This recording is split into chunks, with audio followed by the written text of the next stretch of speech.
c'est un événement très important pour la communauté qui s'occupe de e-santé, qui s'occupe de santé en général, de patients. Et donc, en tant que directrice de la recherche et du développement d'Unicancer, je suis très heureuse de retrouver des personnalités pour débattre de la place de l'intelligence artificielle, du numérique dans la santé, en particulier dans la recherche.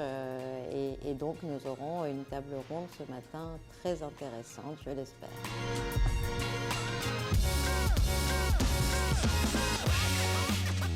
Alors, les principales opportunités de développement offertes par l'IA en oncologie, elles sont nombreuses en espoir, elles sont un peu moins nombreuses en réalité pour l'instant, mais on a effectivement un développement très important dans toutes nos recherches. Donc pratiquement tous les protocoles de recherche aujourd'hui intègrent des algorithmes, intègrent l'utilisation de données de vie réelle ou de données de santé.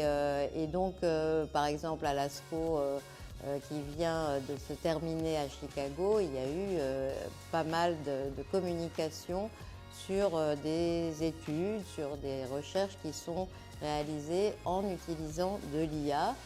En particulier, on a une belle étude Prodige Accord 24 qui utilise l'IA pour définir des signatures dans le cancer du pancréas pour mieux comprendre quelles seront les réactions et l'utilité des chimiothérapies dans ces différents cancers. Donc c'est la médecine personnalisée qui avance et l'IA booste cette avancée et on est bien sûr très mobilisé pour arriver à mieux définir quels sont les meilleurs traitements pour chaque patient, pour son individualité et donc la médecine personnalisée avance aussi grâce à l'IA.